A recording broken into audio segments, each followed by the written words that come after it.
Saudara, seberapa jauh pelatih baru tim nasional Indonesia John Hartman dapat berbicara banyak dan membawa timnas kita meraih prestasi? Saya akan tanyakan kepada pengamat sepak bola, Bung Firzi Idris. Bung Firzi, terima kasih untuk waktunya.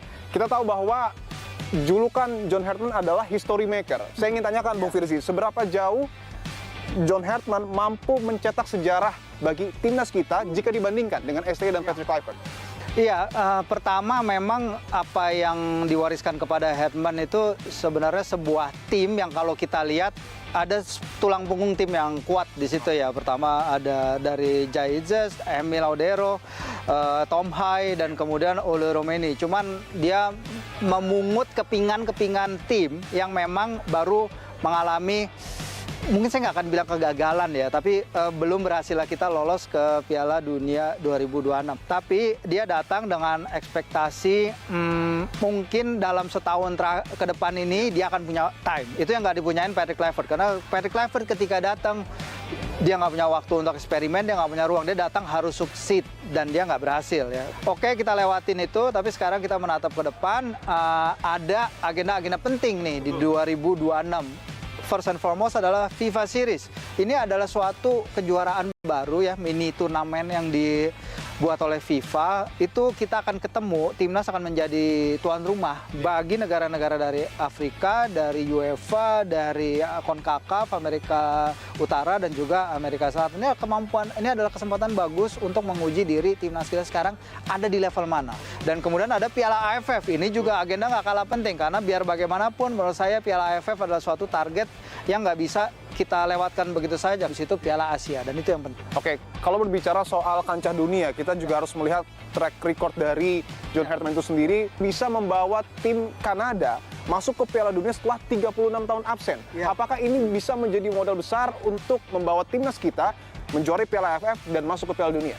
Ya, kalau timnas Kanada kita lihat itu banyak pemain-pemain yang datang dari Eropa, ada banyak pemain yang datang dari Amerika Utara, dan Hartman itu ada dan dia menyatukan tim itu ya. Sebenarnya dia mengatakan sekali bagaimana menyatukan identity dari pemain Eropa, pemain yang basis di Amerika Utara. Untuk menyamakan mereka di ruang ganti seperti apa, sepak bola yang ingin dimainkan seperti apa, identitas permainan seperti apa. Menariknya emang kalau kita lihat formasi yang dihadirkan Hartman di timnas Kanada dan di timnas kita nantinya, seharusnya itu ada keselarasan, kesinambungan ya. Bisa mungkin Anda analisa taktik ataupun strategi apa yang kemungkinan besar akan diusung oleh John Hartman? Ya, kalau kita lihat dari pemain-pemain sebenarnya nggak ada yang beda jauh ya. Cuman dari waktu kita lihat waktu bermain, Jaya akan jadi masih tetap jadi akan jadi komandan lini belakang. Tapi di tengah ini kita selama Tom sama Joy masih aman, dia seharusnya akan bermain. Dan di sisi kanan dan sisi kiri ada Kevin dan Dean. Dan ini menariknya gini, di kanan di Kanada, timnas Kanada, Hartman memang memulai kualifikasi itu dengan sistem 3-4-2-1 atau variannya ya, 3-4-2-1, 3-4-3. Tapi di pertengahan jalan ketika itu kualifikasi Piala Dunia 2022 Januari.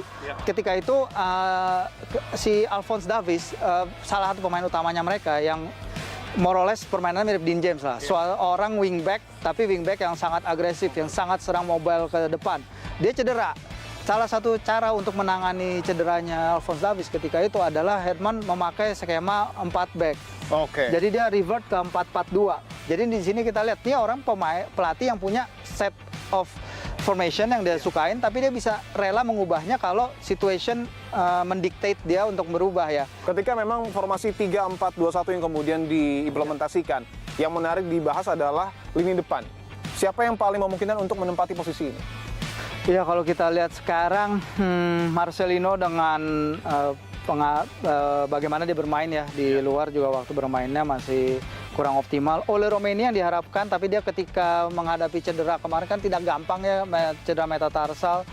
Untuk mungkin Ricky Kambuaya yang kita tahu tidak jarang menjadi super sub. Kakak Ricky kalau dalam permainan terbaiknya yang kita lihat di ronde September ya, terutama ketika kita persiapan menuju ronde Oktober tuh dia main luar biasa.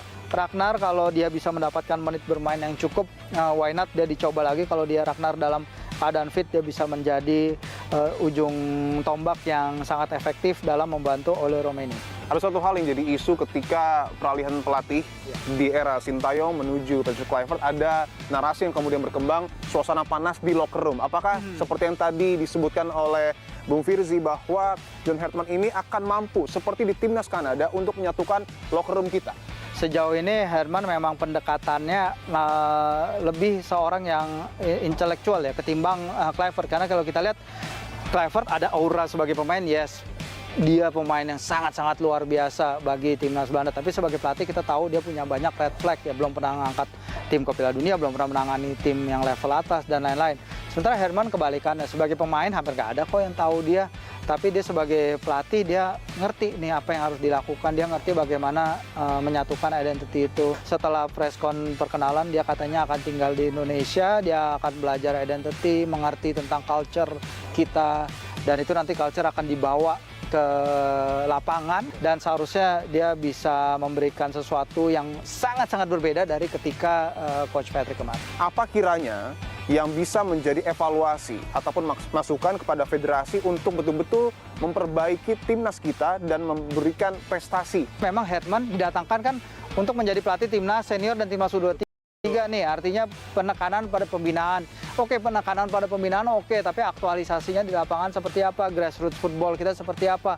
Nah, sekarang bagaimana mewujudkan talent potensial itu menjadi pemain-pemain yang punya cukup untuk menembus Jaides, siapa lagi kita bisa melahirkan, siapa lagi Rizky Ridho berikutnya, kita bisa melahirkan Ricky Kambuaya berikutnya. Itu adalah PR yang harus dilakukan menurut saya ke depan. Kuasa gelar Timnas Garuda telah begitu lama membuat publik ingin melepas dahaga. Kegagalan masuk ke Piala Dunia bukanlah akhir, kini harapan baru kembali lahir. Penggemar lapangan hijau menanti kiprah sang pencetak sejarah mengukir tinta emas dan membawa sang Garuda terbang menembus kancah dunia. Saya Nipon Bahagia. Sampai jumpa minggu depan.